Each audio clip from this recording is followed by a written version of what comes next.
Hey everyone, Minutia Minute here, coming at you guys with another episode of Movie Rewind.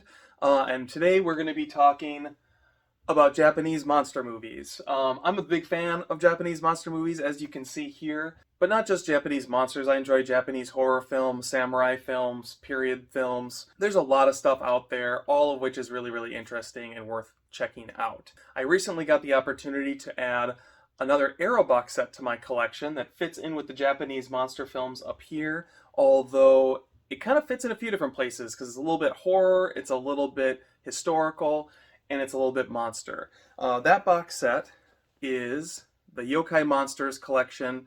This has 4 different Yokai Monster films. I've never seen any of them. I actually don't really know much of anything about Yokai Monsters, so I'm really excited to learn. This series of films was put out by Daiei, who did the Gamera films and the Daimajin films. Sorry if I'm pronouncing that wrong. Both of which are a lot of fun to watch. So in this box set you get 100 Monsters, Spook Warfare, and Along with Ghosts, all of which were made in the 60s. And then you get a new yokai film called The Great Yokai War, which is sort of like a reboot that was done relatively recently. I'm not sure the exact year. I think 2005, but don't quote me on that. And it's actually directed by the great Takashi Miike. So a lot of interesting stuff in here, and I'm really excited to dig into it. And I thought it might be fun to take you guys along with me. So I was thinking I would do a little bit of an unboxing, show you what's inside this box set, and then I'll take you through my experience of watching each of these movies for the first time, what I learn about them, what I think of the set overall, and whether this limited edition Arrow box set is worth a pickup. So, without further ado, let's take a look and see what's inside the box. Okay, so here is a closer look at the box set itself. I'm going to do my absolute best not to completely butcher this unboxing. It's tough to do these things on camera. As you can see on the back, there's a whole bunch of different special features. You've got basically 3 discs in the set total. You have disc 1 with 100 monsters, disc 2 with Spook Warfare and Along with Ghosts, and then disc 3 with the Great Yokai War, all of which have their own sets of special features. Let's break this guy open and see what's inside.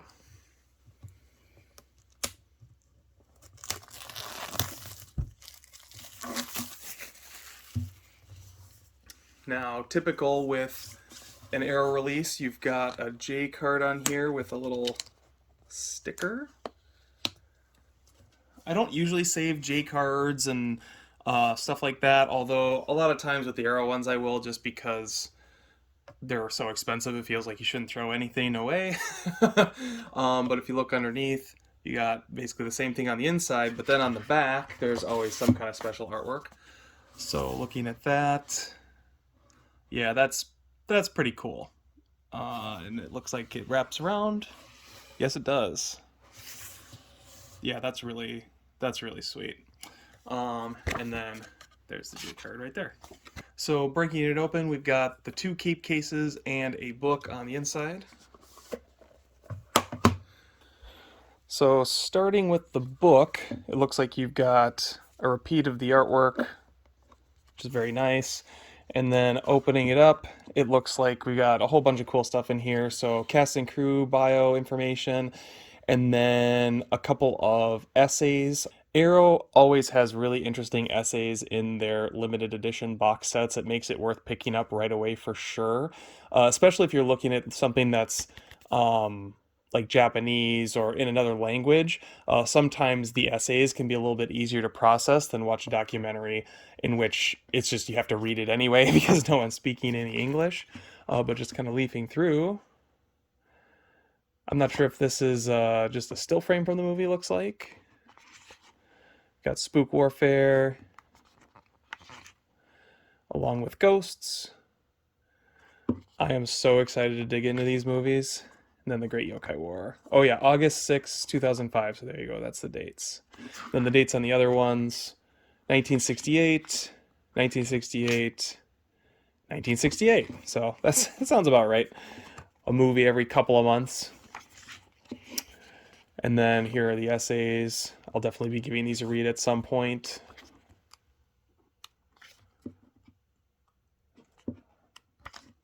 These movies look completely wild. I really don't know anything about Yokai Monsters. The first time I had ever even heard of them was like the Nintendo games, which I've never played. They're for kids, as far as I understand, but regardless, um, I thought it was, just like a Pokemon thing. I didn't realize it was like its own sort of genre or type of monster, I guess maybe is a better word. Oh, look, and there's a glossary in the back. That's kind of fun. That'll probably be necessary over the course of watching these movies. So there's the booklet. There is also, looks like a guide to all the different monsters, which is really cool. Looks like it's a guide to all the monsters that are on the box art. I'm not sure if this is all the monsters that are in the movie yet, but we'll find out. Okay, and then there's the virgin art on the back. Sweet. I almost don't want to look too close at this because I want to just get into the movies without spoiling too much of it for myself. All right, and then on to the main event. We've got two different keep cases here. We'll start with the 2-disc collection of the original films from 1968. Again, with the wraparound art, it looks like this is pretty close to the artwork that's on the cover, except the bottom half is different. Very nice. And I'll go through the special edition contents once I open these up and pop them in the PlayStation. Oh, this is important. The party doesn't end when your disc does. Discover a new world of wild and weird. Blah, blah, blah. Don't care. Ooh. Interesting. Anyone seen this movie? I have not. It's Mario Bava, so I'll probably have to check it out. I've been watching a lot of Italian horror. Okay, and then disc art. That's 100 monsters.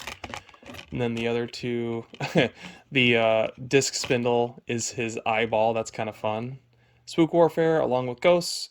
And then true to Arrow and many of these boutique releases, it looks like we've got reversible cover art on the back. So let's take a look at that.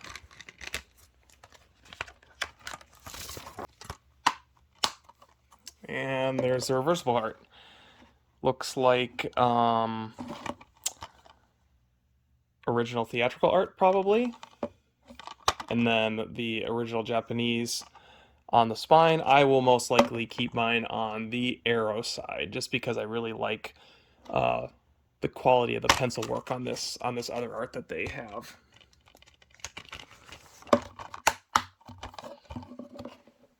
All right, and then final disc, The Great Yokai War. Completely different artwork than on the rest of the packaging. Also wraps around though. And then again, a whole list of special edition contents that I'll go over once I break into it. And then breaking it open, we've got some, it looks like, oh, okay, this is cool. So it looks like we've got some sort of postcard size posters with posters on the back and artwork on the front. There's another one there. Presumably these are the original posters for each of the films individual.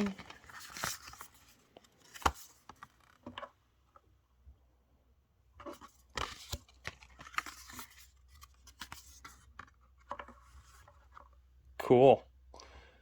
That is neat. And do these, it looks like,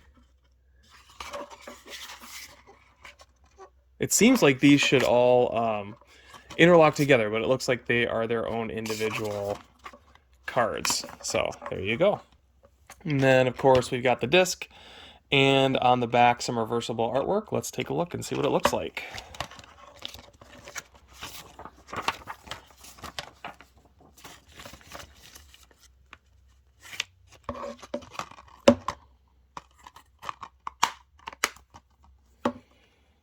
Sweet.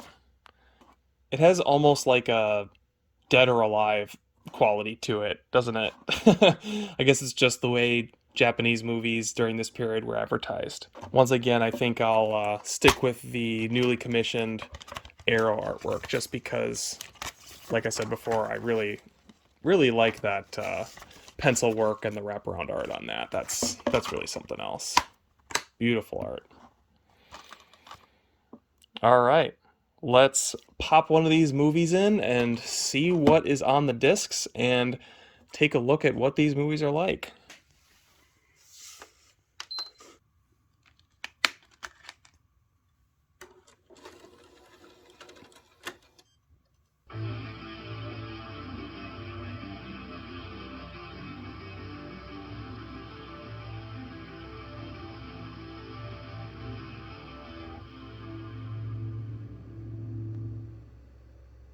Okay, so taking a look at special features here, looks like on disc one we've got documentary Hiding in Plain Sight, which gives a primer on yokai for Western audiences, featuring interviews with experts Matt Alt, Zach Davison, Kim Newman, Linda E. Rucker, and Hiroku Yoda. Um, I'm really tempted to watch that before I watch these movies, but I'm guessing it's going to have a bunch of clips from the movies, and I want to go into these as cold as possible. We've also got a theatrical trailer, a US re-release trailer, and an image gallery. So decent little set of bonus features for 100 Monsters. Let's go ahead and play the movie and see how it is. Okay, so I just finished going through the first film in the Yokai Monsters collection, which is 100 Monsters. So this was kind of an interesting movie. I'm not going to say it was a great movie. I think the way they present the monsters in this is really, really cool when you get to see them. You don't actually see a lot of them in this. Um, and and the reason is this is actually kind of a disjointed movie a little bit. It starts off being about like a village and like the local magistrate who is, you know, a tyrant and wants to tear down the shrine to their deity and all this kind of stuff. Kind of typical feudal Japan sort of setup. But then, sort of simultaneously, you have a story involving the magistrate himself, and he basically is disrespecting the yokai monster myth because, like, he sits down and goes through this whole ceremony in which they tell 100 monster stories, and at the end of it, they have to go through this whole ritual. And he's like, "Well, that's just phony baloney stuff. Nobody believes that. I'm not doing the ritual." And of course, that comes back to bite him. So, on the other hand, you have this film that's kind of a parable about taking these, you know, cultural Japanese icons seriously and having belief and all of that kind of thing. And the reason this movie ends up just kind of being okay and not great to me is that those two storylines are like completely separate. Like the yokai monsters don't really represent the villagers that the magistrate is oppressing. They really just are vengeful against him because he's not taking them seriously. So what's going on with the magistrate and the villagers really has no impact on what's going on with the yokai and the magistrate, and so it just kind of becomes two completely separate stories. And so the whole process feels a little bit muddy. Now, that's not to say this movie's all bad, because like I said, like the way the monsters are realized is fun. You can actually see right behind me there was like some animation. Like there's a combination of puppets and people in suits and animation, just all kinds of different techniques they used to bring these monsters to life. Which, while you know rudimentary and a little bit cheesy today, was really fun to see how they actually went about doing it. So, not a bad start. Not the strongest start either. I'm excited to see where this series goes and what it has to offer in future films. This definitely does have Dai written all over it. So, like, if you've seen Daimajin, like, there are tons of sort of local, I'm assuming they were just like staff actors working at Dai that are showing up in this movie, which is kind of fun. There actually is kind of a parallel between the two because both of them deal with kind of like Japanese folklore and the powerful not really taking it seriously and it coming back to bite them. I just think it was done much better in Daimajin than it was in this 100 Monsters movie. Okay, so next up we're going to take a look at Yokai Monsters Disc 2. This has got two movies on it. It's got Spook Warfare, and it has Along with Ghosts. So I'll probably watch these ones as a double feature and let you know what I thought afterwards. Okay, so right off the top it looks like we're able to pick which movie we want to watch. We've got Spook Warfare and Along with Ghosts. And if you pop down to special features, I think with Arrow Video it usually shows all the special features, even no matter which movie you have selected. So it looks like we've got theatrical trailers, US re-release trailers, and image galleries. So I'm guessing that's for both of the movies. which correct. So if you click within each of those, you'll get the various trailers and various image galleries. So like I said, it's pretty lean on special features, but I'm going to go ahead and take a look at Spook Warfare and along with Ghosts, and I'll let you guys know what I thought afterwards.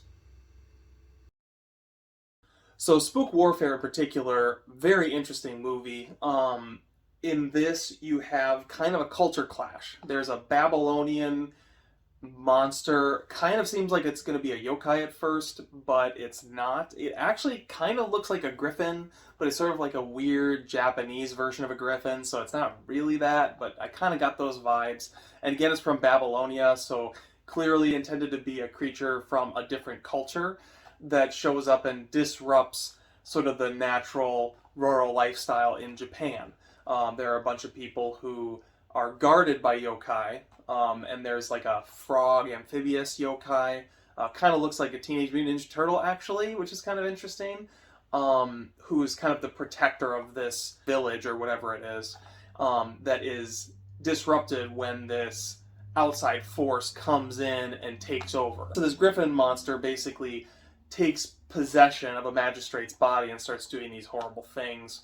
And you have quote unquote Spook Warfare, in which you have the yokai on one side and you have this monster right there. Actually, you just saw it on the other side. All in all, Spook Warfare had a lot more to offer in terms of special effects. It looked like they kind of had reused all the yokai they had in the first movie, but then added a whole bunch of new ones, which was cool because then it just has that much bigger of a menagerie. And at the end of the first movie and this movie, and along with Ghosts, which I haven't talked about yet, the film ends with a parade, which you actually see on the box art. A parade of the yokai kind of leaving the town in peace, or avenged, as it were, depending kind of which movie you're watching.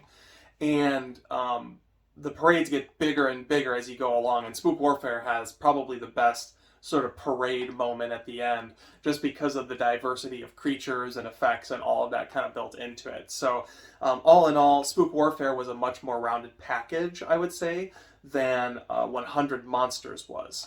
And it was also just more fun to watch because, it's a little bit more kid orientated. The first one's a little bit darker. Spook Warfare is definitely more child friendly, but it strikes a good tone, so it's just fun. Like, even as an adult watching it, like, I was able to get a lot of enjoyment out of it, even though it is probably intended for Japanese youth more than it is for 36-year-old American me. So, as for the second film on disc 2, along with Ghosts, I found this one to be very interesting also, but kind of for opposite reasons. This seems to sort of straddle the line between the things that made the first one good and the things that made the second one good. The first one was a darker story, but it was very disjointed. Along with Ghosts, really recaptures that serious tone that you got in 100 Monsters. Once again, you have sort of a bandit that's taking over the town and has all these nefarious plans. And the yokai are fighting on behalf of the townspeople and the little girl, who actually is on this guy's back right here.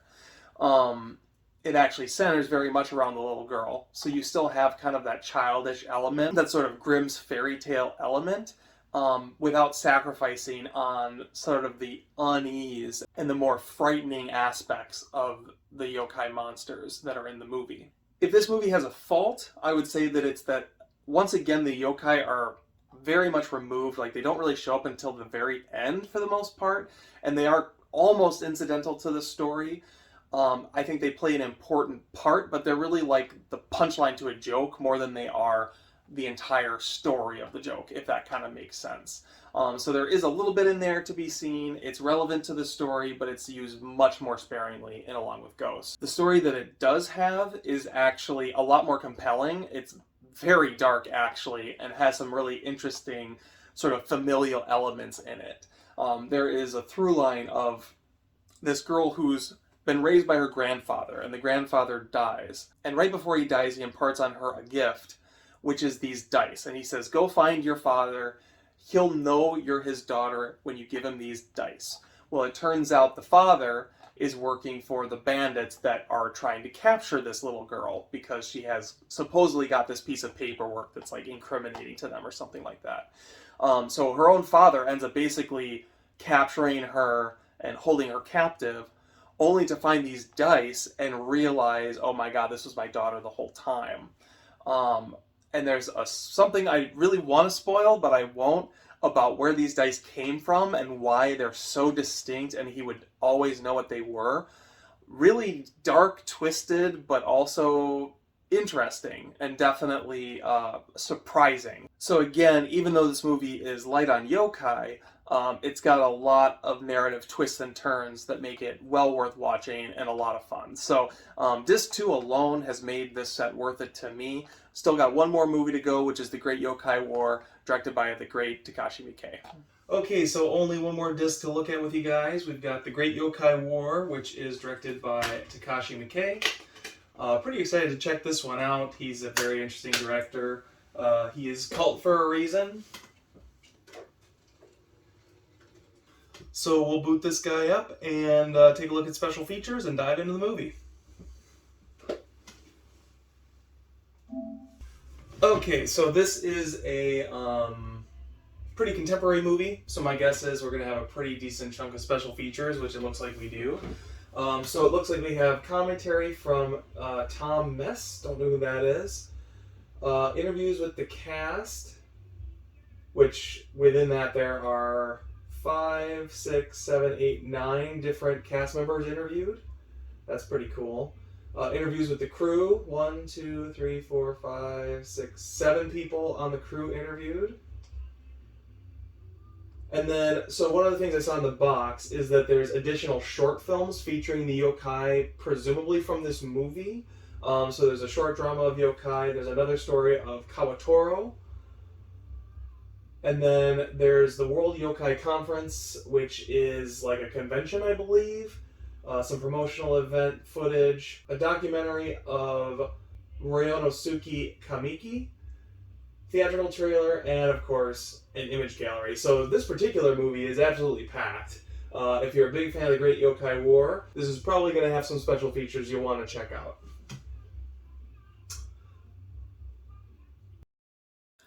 Okay, so I just wrapped up The Great Yokai War, directed by Takashi Miike. This was an interesting one, for sure.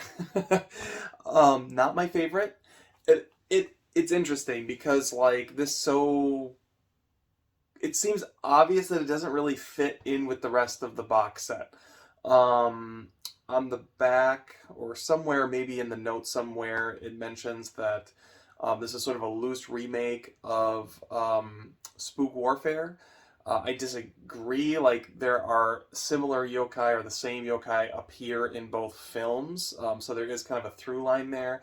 And then you also have, like, the yokai battling against this other force, but it's not like a Babylonian griffin type thing. It's a completely different sort of conflict going on. So I wouldn't really compare the two particularly. So this one kind of sticks out like a sore thumb. As you can see in like the trailer that I have playing behind me, there's a lot of like computer effects. Obviously, this came out in like 2005, so you have a lot of great creature effects. Actually, right behind me, the sort of Ninja Turtle looking guy looks actually quite amazing in this movie, but it's kind of undercut by just a lot of green screen, a lot of compositing, a lot of computer effects. At the end, you don't really get a parade of the different yokai, but you do get a massive gathering of all the yokai. But it doesn't really have the same effect because, like, there are so many yokai that it becomes sensory overload. Now, all of that said, there were definitely good things in this movie. It was actually a fun watch. It definitely is more kid-oriented, like Spook Warfare was. But there's some nice kind of poignancy to it. And as the film continues along, like, there's sort of like an ongoing gag about how it's important to eat your vegetables, or in this case, like, eat your beans. Like, beans are good for you. You need to be eating more beans.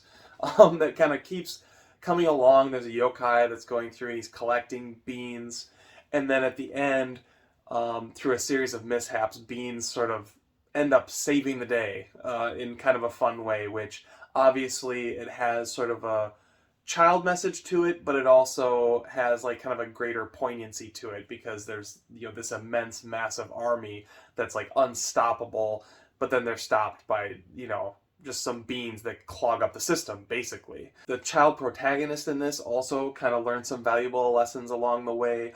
At the end, he sort of tells like a little white lie um, to help someone feel better, and he reaches kind of a higher level of emotional maturity. I thought that the dynamism of the characters overall was actually very effective. Even though it was so broad and so colorful, at the end of the day, Takashi Miike was able to pull in some very relatable character elements that kind of carry you through the story. The other thing I liked about this too was the villains of the film. So I was a little bit confused. I think there's an element of Japanese pop culture that I'm probably missing in watching this. But basically, it's kind of a man versus machine vibe to it, in which the yokai are kind of being eliminated and absorbed and consumed by these like technical engines. They're basically like mechanical yokai almost, and the villain is like this sort of industrialist figure. That made for an interesting element too. All told, interesting addition to the box set. I'm sure this is something that people were looking for, and they're probably very excited to have it here. For me, it feels a little bit like an odd man out. So having gotten through all 4 movies, I'm going to take a look at some of the extras and the booklet and give you my final thoughts on the Yokai Monsters Collection.